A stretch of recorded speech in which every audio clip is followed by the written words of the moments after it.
What's up, everybody, and welcome to a new episode of the Seth Hubbard Podcast Show. And I completely botched my intro, but I'm here today with Dylan, aka the Big Dog. We're back with another episode, and today we are going to talk about a couple things that we need to discuss. Alright, so I think the first thing we're going to talk about is the Milwaukee Brewers and what they've done this week, and their future series with the Cardinals and the Royals this upcoming week. So, to begin the week, we had an off day on Monday. After we lost 2 of 3 to the Cleveland Indians, we had an off day on Monday, and then we had a 2-game series with the Tigers, which the first game wasn't great. The first game was terrible. It was an 8-3 Tigers win. We scored 3 runs in the 9th inning, which was a little too late. Yep. Yeah. Got anything to say about that game? Just like the next one, basically. Except we actually won. Yeah. Our offense, we had more hits than them. We had more hits, and they basically still won. We had 10 hits, they had 8, and they won 8-3. But, yeah, if you think that's bad, we'll get into the worst part later.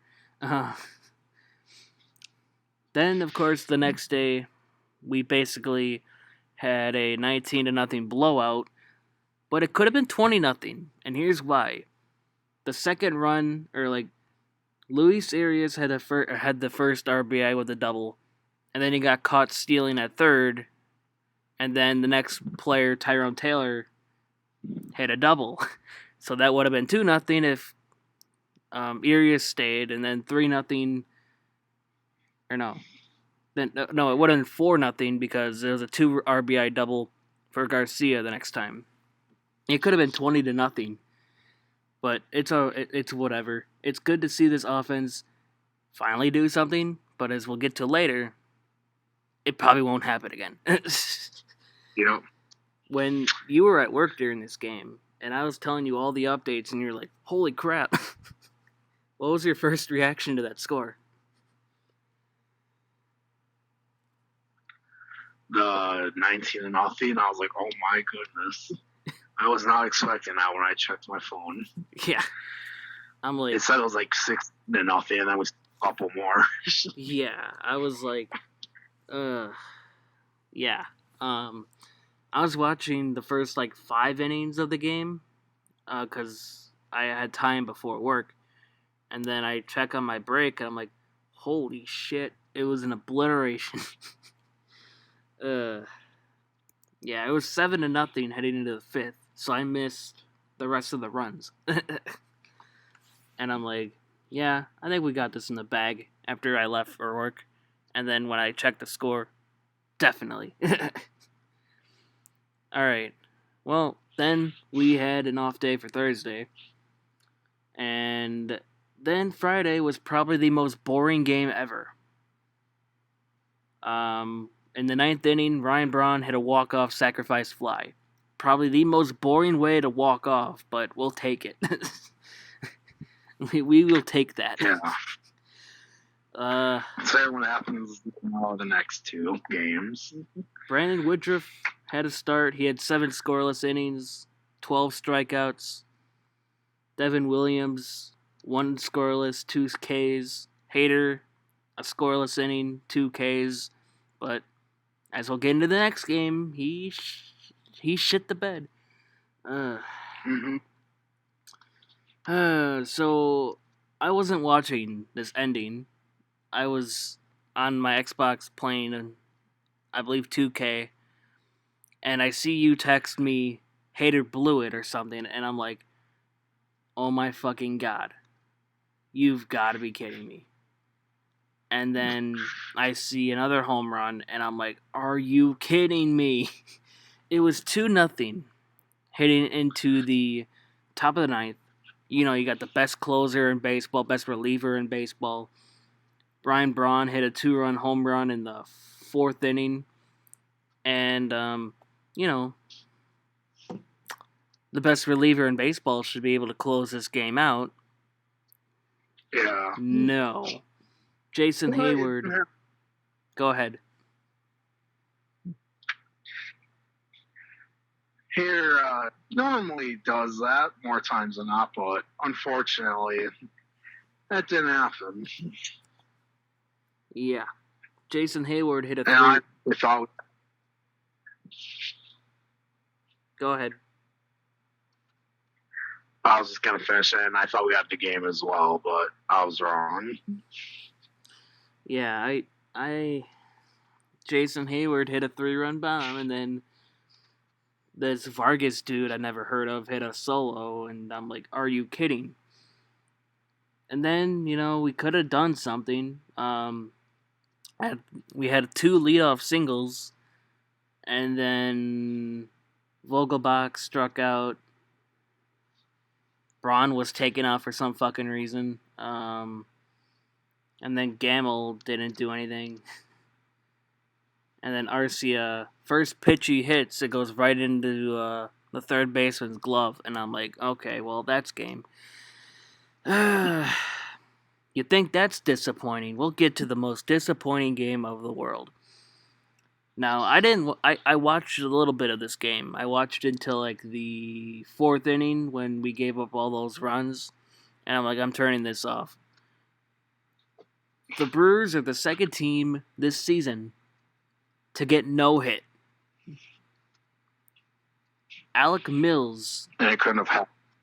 Game 2. Thank God there are no fans. Alec Mills has thrown his 16th no-hitter in Chicago Cub history. And to be honest, I think we deserve it. I think it should be a freaking wake-up call. And he did it on 114 pitches. He was still in the high pitch count, and he was still doing good against us. I want to take you to the last start Alec Mills had against us, August 14th. He went 6 innings, gave up 5 hits, 4 earned runs, 7 Ks, 1 walk. We couldn't do it this game, apparently. Could not do a damn thing. That's his second game, apparently, with not giving up an earned run. So I guess congratulations to him. Mm-hmm. I mean, I will say, even though I'm not happy getting hit by the Cubs. I mean, that's like the worst thing ever. But I will congratulate the dude, though. I mean, he just did something that everyone dreams of, and he just hit something that very few can ever say they did. Yeah. Even though I hate the Cubs, it's the fan base I can't stand. But I would congratulate him if I could talk to him. I mean, that's a heck of an accomplishment. Yeah, it's something that you don't hear. It's something you don't see every day. It's the second time it's happened this season. The first came back when the White Sox no-hit the Pittsburgh Pirates like a month ago, a couple weeks ago, something like that. So I'm just saying, at least it wasn't us the first time. Even though it could have been a lot of times. We were basically... We've been on no-hit watch, 15 times this goddamn season, I feels like. And it finally happened. It finally happened. Minnesota Twins, Kenta Maeda, that one was almost close. Until I think, was it Sogart?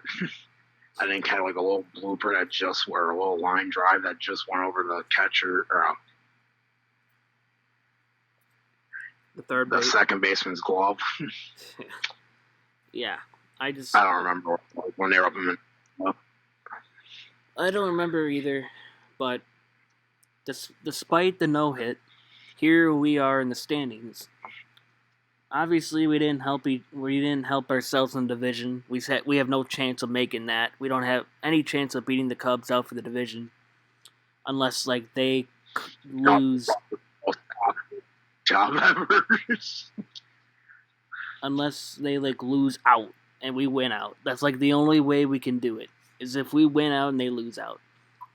Yeah, that's our best chance of winning this series. Is we gotta win out and they gotta lose out. Or winning the division. Sorry. We gotta win out. They gotta lose out. We're 6 games back of them. We're 2 games back of second place against the Cardinals, and 2 games back of a wild card berth or a wild card game in general. So yeah, we're 20-24, and we got 10 games against the St. Louis Cardinals and that controls our destiny. We control if we make the postseason or not. We also got we got 3 games against Kansas City and 3 games against Cincinnati, but then the rest are against St. Louis.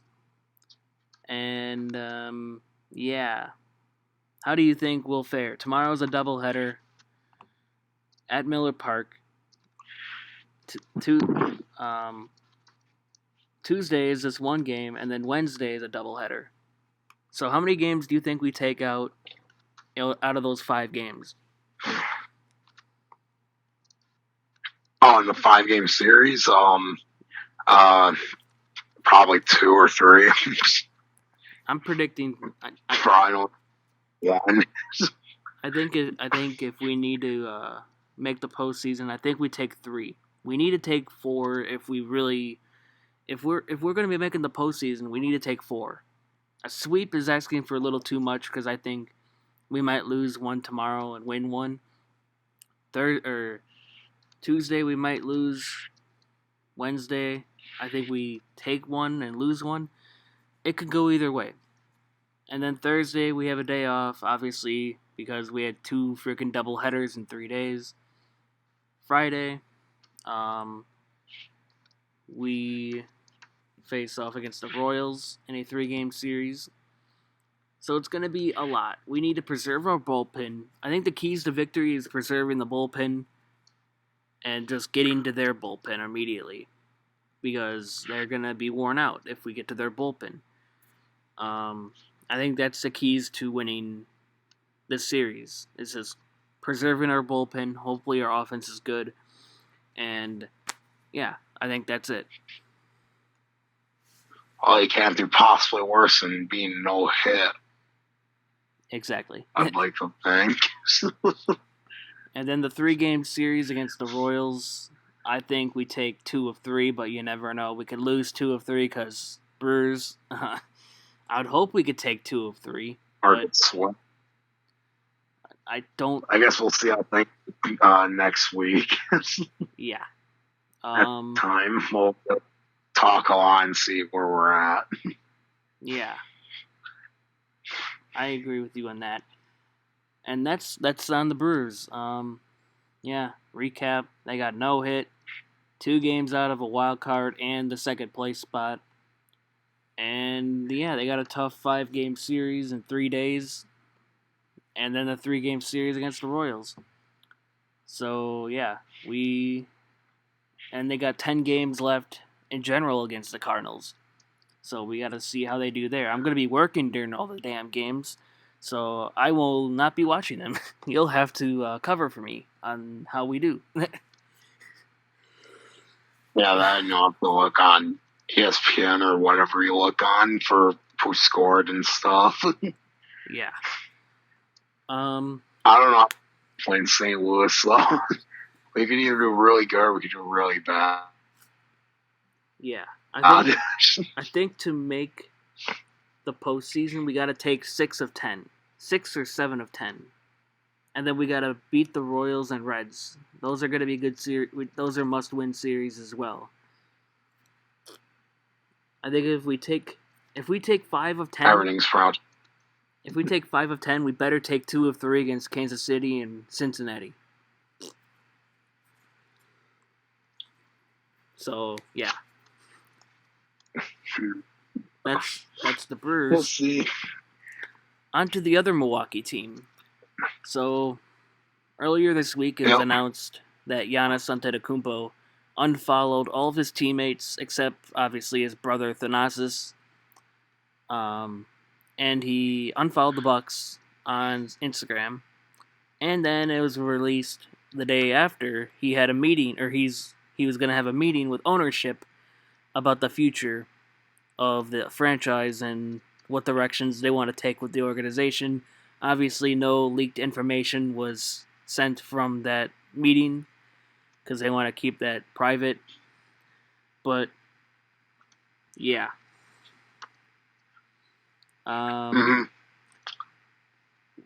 What do you think was in that meeting?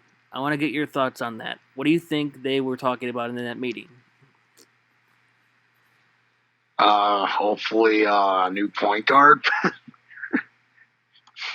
We need a new point guard, no offensive blood, so I like him, but he's not the point guard of our team if we want a championship. I agree. And also, I think there's probably other things as well. Maybe something with Coach Bud, maybe as well. You never know. Yeah. I mean, if we're seeing it, they must see it too. Oh yeah, I think what you said is on point. You know, I hope he went in there and was like, I want to play with a better point guard. Hoping it's Chris Paul. Yeah. We can talk about the stuff some other time. Yeah. Who knows? We'll definitely get more in depth in another podcast. But I just wanted to get your thoughts on I just wanted to get your predictions of what was said in that meeting. I don't know. Nobody knows except for Giannis, John Horst, and the Brewers owners, or not the Bucks owners. God damn it!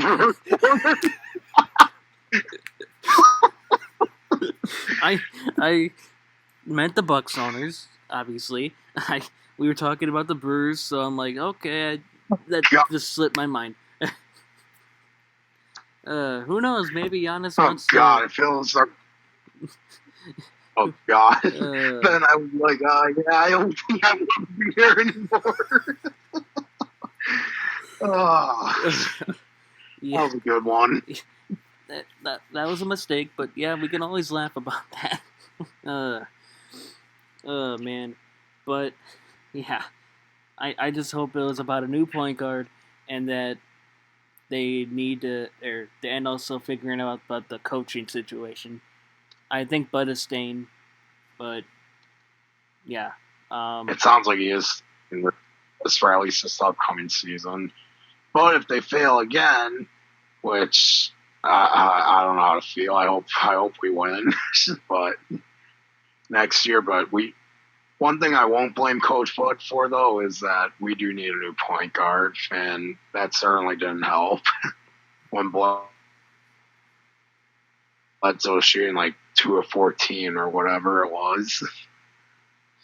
Yeah, but if you had Chris Paul or even like maybe some Cowboys, that'd be a different story. Yeah, I mean, people could say that, oh, well, look at his success in Atlanta. His starting point guard was Dennis Schroeder. I'm not saying he's a bad player. I'm just saying Dennis Schroeder is not a starting caliber point guard on a championship team. You can agree with me, right? Yep. And also, I don't think they just like Bledsoe. I don't think they had a true superstar on that team. Paul Millsap, is he really a superstar? I don't think so. Dwight Howard, I don't know. Or wait, what? No, he wasn't on that team. That was when they're on their final year of Al Horford. Yeah, Al Horford. Yeah, I don't know why I said Howard. Yeah, Al Horford. Korver. I mean, he's getting paid. Yeah, they had Kyle Korver. Yeah, it's just they didn't have a true superstar on that team, and obviously that team's gonna get swept by the Cavs.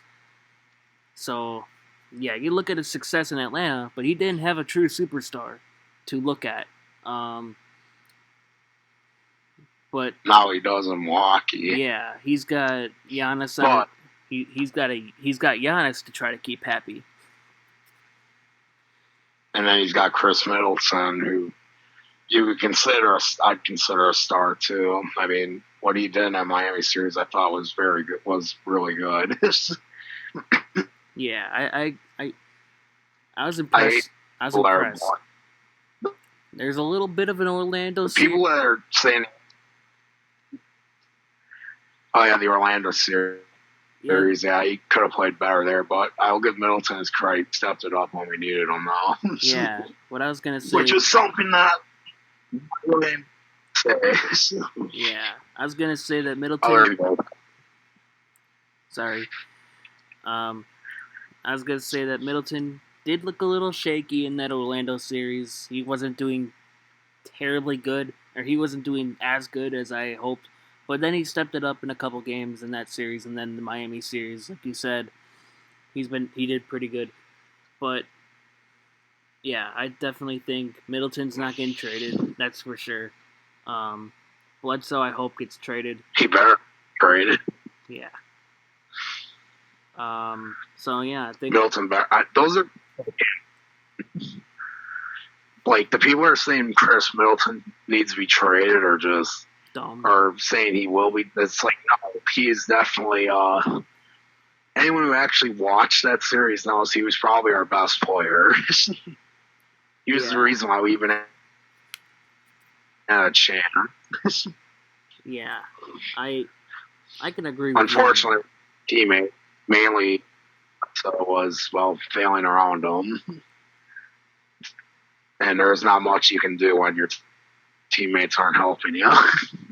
Yeah, that's where I will say Coach Bud didn't get there is. He could have did better at the minutes and stuff, but at the same time, not exactly a lot of players are doing good either. Mainly Bledsoe, of course.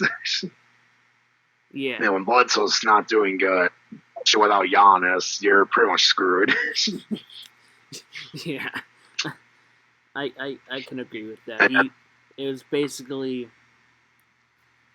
Game 5. It was basically like anyone can play. It's basically you get playing time.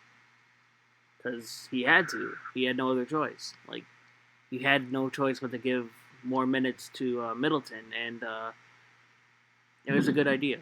He just, and his rotations, whatever. But we talked about that in the past. Yeah, I will. Yeah, like I said, Coach Bud, while he definitely deserves a lot of blame, but there's some things I do kind of say that there's not much he can do when you got Eric Bledsoe shooting like 2 of 15 or what. Yeah. Whatever. Yeah. How are we supposed to do? We got his coach with that. Yeah, I agree with you on that. But I think we talked about enough of Bud. We did a whole podcast on that. Milwaukee Bucks future. If you haven't watched that, go watch it. But I think we can talk. I think we need to talk. Check it out. Yeah. I know we weren't. I know we didn't talk about this. Who do you got? Heat or Celtics? In 7 games. Sorry to put you on the spot. I know we didn't talk about this at all. I think I'll take Boston. Just because I think they have more star power than Miami. Huh. We said that. But I think it's going to be a good series. I said we had more star power, and we sure as hell couldn't stop them. But I agree with you.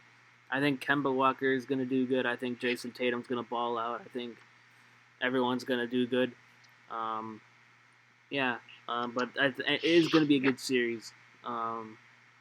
But I got the Celtics in 7 going to the NBA Finals.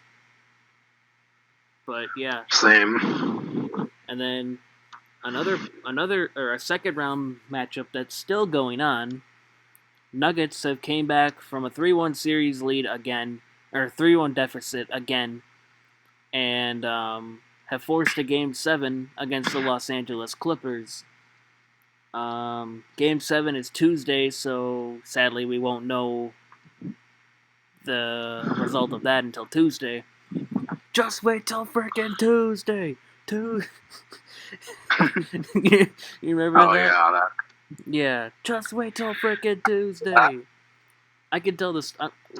I'll tell the story. So I went to last year in the playoffs.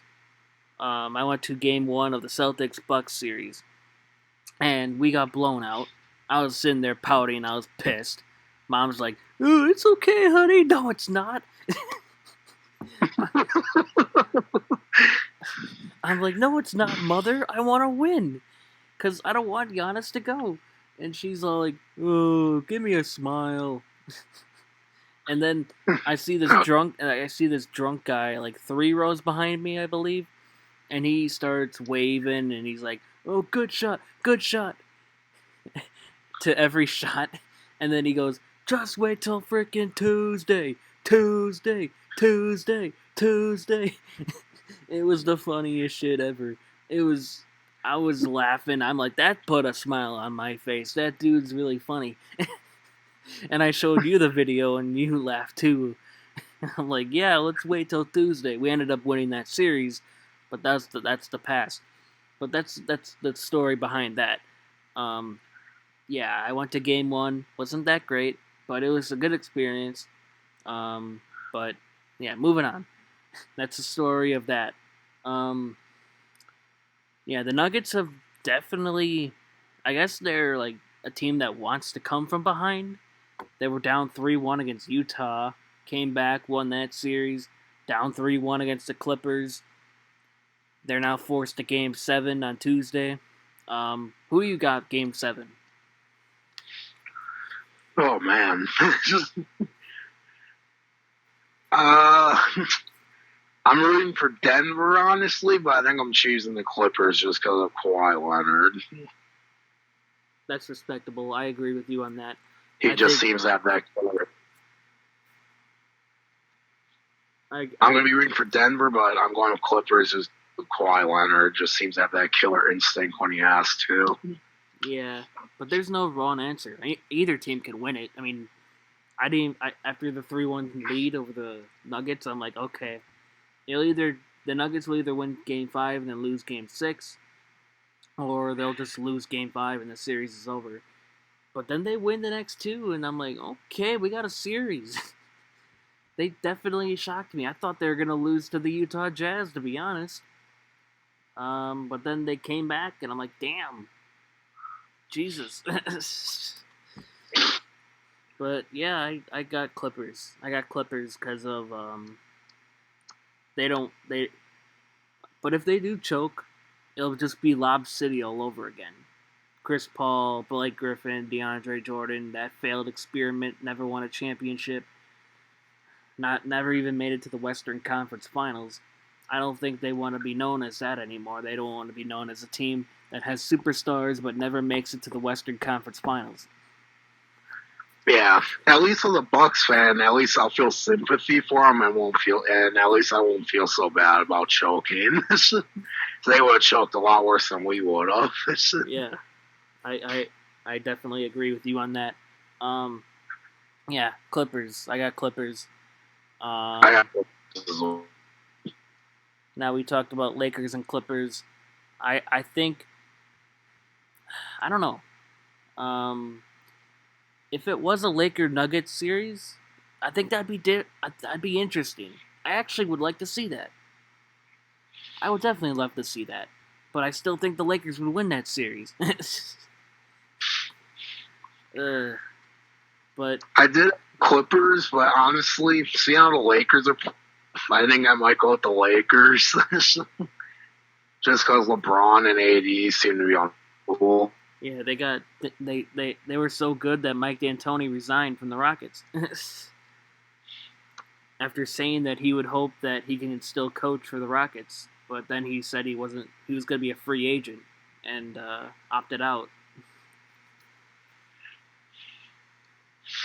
But yeah, I got Clippers. It was a 111-98 victory today in Game 6 for the Nuggets. Yeah, so I got that. And now, for the most exciting part of the weekend. Survey says it was football is back. Sunday football is back. And I could not be any more excited. I'm glad football is back, dude. It was a massive distraction from that Brewers game. Even though I watched a little bit of it, but then I turned it off, as I said earlier. Alright. So, the Packer game. We learned two things. A, Aaron Rodgers is still a good quarterback. And B, yeah, still a very elite quarterback. And B, our run defense is still ass. And our defense in general is still not that great. Now, looking at the stats, you may be like, how is the run defense that bad? When you watch the game, it didn't look good at all. I thought I thought the Vikings rushed for more yards. They only rushed for 133 yards, but I think the keys to this victory was total plays. The Packers had 76 total plays in general to the Vikings 49, and I think obviously the turnover by Jair Alexander, the interception, was huge, and I think that's one of the reasons. And we also just we kept the clock moving. I love how they got everybody involved on the running game. Aaron Jones had 16 carries. Tyler Ervin even got some action as their fourth running back. Jamal Williams even had Alan Lazard out there for a play. And A.J. Dillon, our second-round pick, he had a little action, 2 carries. I think that's what they're going to be doing. They're going to get everybody involved. Davante Adams had a good game. 17 targets, 14 receptions, 156, 2 touchdowns. MVS, 6 targets. He could have caught 2 more, but he could not hold on to them. He could have been 6 for 6, and we could have had even more plays. But, yeah, he had 4 receptions for 96 yards and a touchdown. That's not bad, but I would like for him not to drop the ball. Yeah, that'd probably help. Alan Lazard shocked me. I didn't know if coming into the season, I didn't know if he'd get that much playing time, but he did, and he had 4 receptions on 4 targets, 63 yards, and 1 touchdown. They kept going long ball with him, and he kept catching them. He kept running the good routes, and and one play I thought wasn't gonna get off was when Rodgers was running. I believe this was either the third or fourth quarter. I gotta look. I gotta look at the scoring. But Rodgers was on the run, and I thought, and the player and the defender was coming, and it was the fourth quarter, and he somehow got it off, and Lazard somehow caught it with a defender right next to him. I'm like, how in the world did that happen? I'm like, good lord. But yeah, we won 43-34. Our defense isn't that great, but hey, I'll take it. I'll take a Packer win any day. Yeah, I don't care who we play, especially though when it's the Vikings or Bears or yeah, I guess any division rival. And yeah, I'm gonna go. We did have, unfortunately. Oh yeah, Kenny Clark. Kenny Clark went down in the second quarter. That's a huge loss to our defense. Now I'm not blaming the poor defense on him. We were still doing terrible with him in the lineup, but it was a lot better with him on the lineup. Like he was still doing some stuff out there. He would obviously help. Yeah, he helps our defense out a lot. He got extended too. He just signed a 4-year extension in the offseason. And we would love to keep him around. Obviously, we'd love to have him play. Yeah. So that's the Packers. Do you have any more comments about the game? Mm-hmm. Then Lane Taylor also leave with injury. Yeah, but I think John Runyon was fine. I think he was fine in that role. He was a 6th-round pick. I did before I even brought the podcast idea up to you. I did a podcast myself about the draft and about the Packers offseason. And I said John Runyon, looking at tape, he was decent in Michigan. And I think he and his father, I believe, was a Pro Bowl guard or a Pro Bowl offensive lineman. So obviously you'd learn from him. So I honestly like his potential. If he could be really good for us, which he did okay today. He did pretty good today. I think he could.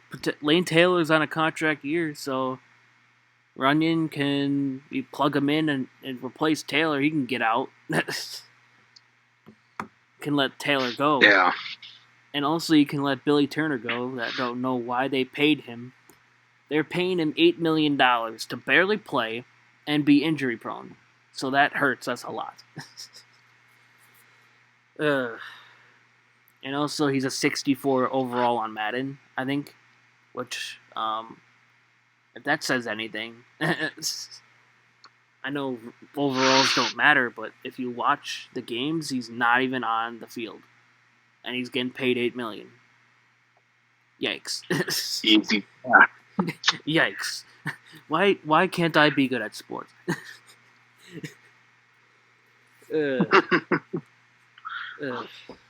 Yeah, I was talking about, or my grandma was like, why do they need so much money? Because I said, or we were talking about Jared Goff of the Rams. And I'm like, well, him and Rodgers are both making $33 million. And he's like, why did they make $33 million? And I'm like, well, do you want to know how much Giannis is going to be eligible for this offseason? She's like, what?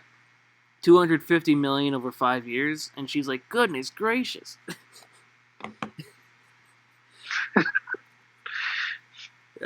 Yeah, I love watching the games with them. They're funny. After the Bears and Lions game, after DeAndre Swift, a rookie, dropped it in his hands, the second to last play of the game, and he dropped it in the end zone. My grandpa's like, yeah, they're gonna. I was like, oh my god. I know. I was like, oh, he had to drop it. And I'm like, and my grandpa's like, yeah, he's gonna get a spanking in the locker room.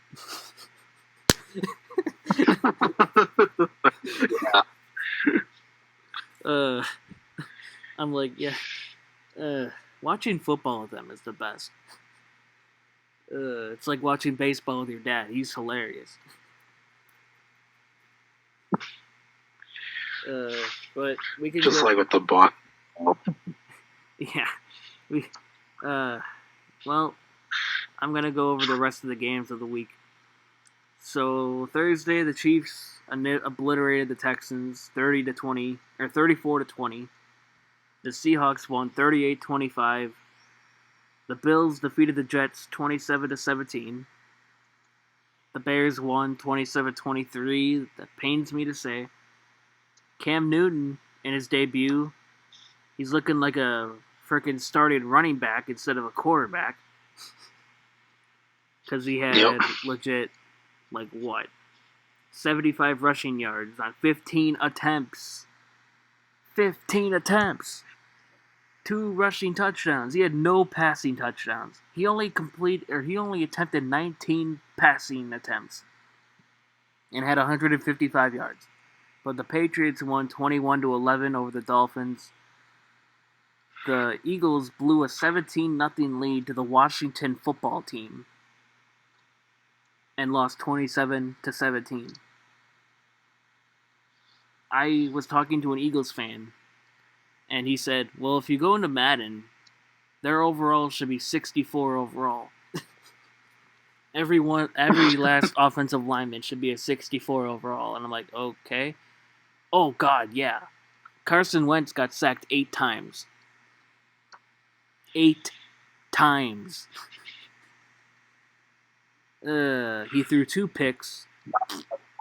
As well. Ryan Kerrigan got 2 sacks. Yeah.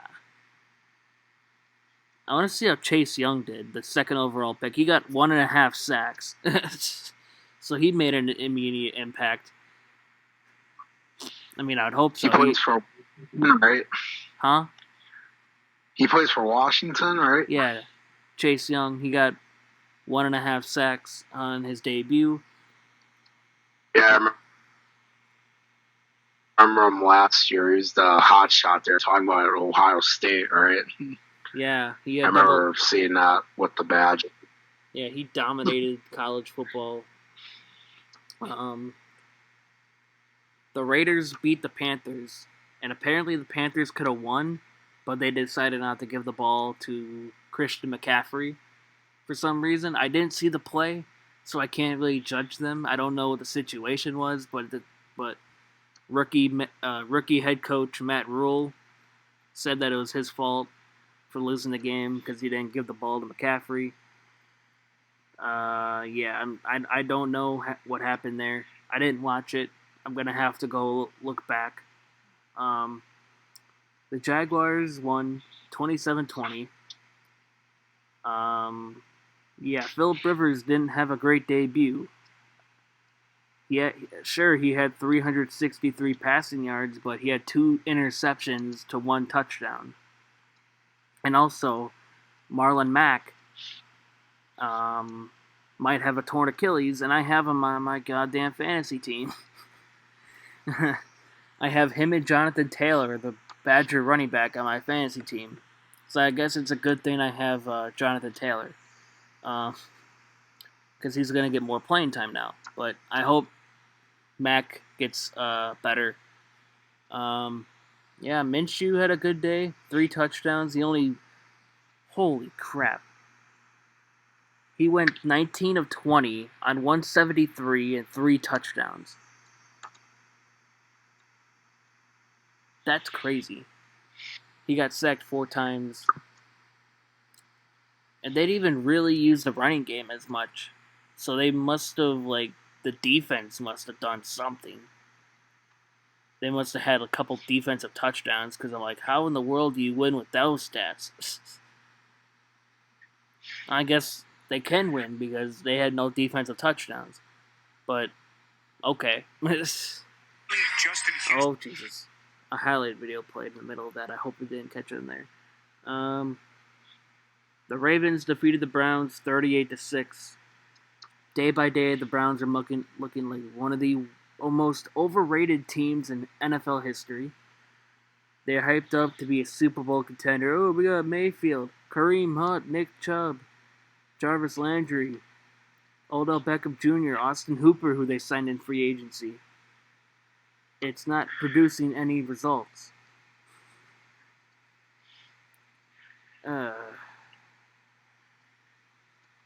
Chargers defeated the Bengals on Joe Burrow's debut. Burrow, 23 of 36, 193, 1 interception, 3 sacked 3 times. He had an okay debut, not great, not terrible. For some reason, the Chargers have goddamn Tyrod Taylor starting instead of their 7th overall pick. But who knows what the fuck they're doing. Yeah. Well, we drafted a quarterback 7th overall. We're not going to start him. Because... why not? Yep. Obviously, the game of the week. The Tampa Bay Buccaneers, Tom Brady versus Drew Brees and the Saints. The Saints won 34-23. Tom Brady had 2 interceptions, 2 touchdowns, 239 yards on 23 of 36. And the Saints had a defensive touchdown by Janoris Jenkins. Yeah. But one thing I want to say is that one of their best receivers, Mike Evans, got locked up. Mike Evans is a Pro Bowl receiver. He got locked up. 1 reception for 2 yards on 4 attempts. Marshawn Lattimore is that's why he's one of the best corners in the NFL, because he can lock down anybody. And apparently they said that Mike Evans has been locked down before by Lattimore. That last game, or he in the last 90 games, there's only 2 games that he was locked down, and those was against the Saints and Marshawn Lattimore. So yeah, if that's gonna happen, and if they face each other in the postseason, who the hell is Brady gonna throw to? He can't depend on Mike Evans apparently against Marshawn Lattimore. A shocker of the week. Oh, not really a shocker, I guess. The Arizona Cardinals defeating the defending NFC champions, the San Francisco 49ers, 24-20.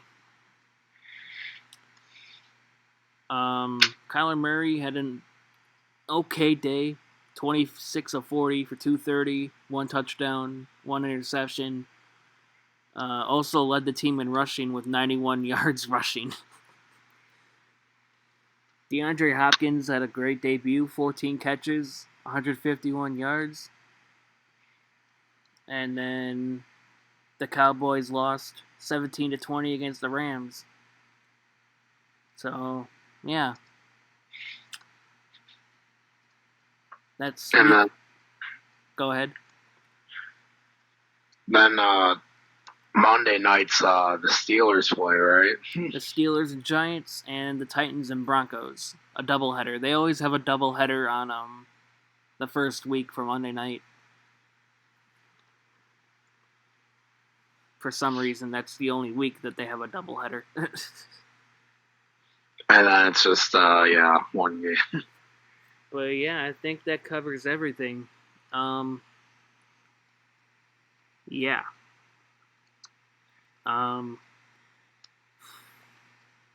So, I think we covered everything. I'd say so. I think we covered everything we needed to. Oh yeah. Out of all the games today, the Jacksonville Jaguars were the only team to allow fans in the stadium. But it wasn't at full capacity, obviously. It was at, not many people were there. And who would go to a game in the middle of a freaking pandemic? You would have to pay probably a lot of money to sit in the stands, wear a mask, be as comfortable as ever, but when you could be at home, sit on your couch without having to wear a mask, and you can watch it for free. Yep. I don't even know who would even go to a game, to be honest, because you would have to wear a mask and be uncomfortable. And plus, then you can, at home, you can get whatever drink you want, or if you want to use the bathroom, I should say, you can, don't have to wait for a line or anything. Exactly, and you're safe. You don't have to worry about getting COVID at a game. You don't have to worry about that. It just boggles my mind. I mean, the Chiefs, they had the same thing. Monday night or Thursday night, they had fans at half capacity. It was kind of full, and not a ton of social distancing, but obviously masks they were wearing. And I just don't understand why people pay to go to a football game when they have to do all that crap. I wouldn't. And I've never been to a Packer regular season game. Would I love to go to one? Yes, I would. But not in the middle of a pandemic. Not in the middle of a pandemic, no. Yeah. I got a family to protect. Hell, I'm risking their lives in the middle, or when I'm working, but we're not gonna get into that. I think that's it. Unless you got anything. No, I don't have anything. Alright. Well, if that's the case, then next week we'll probably do the same thing. We'll talk about week 2. We'll talk about how the Brewers did. Hopefully they did good. We'll talk if there's any more updates about the Bucks and what they're gonna do. We're gonna obviously see who won the Nuggets Clippers game, Game 7. So, without a shadow of a doubt, if you are new and if you got this far, make sure to like this video.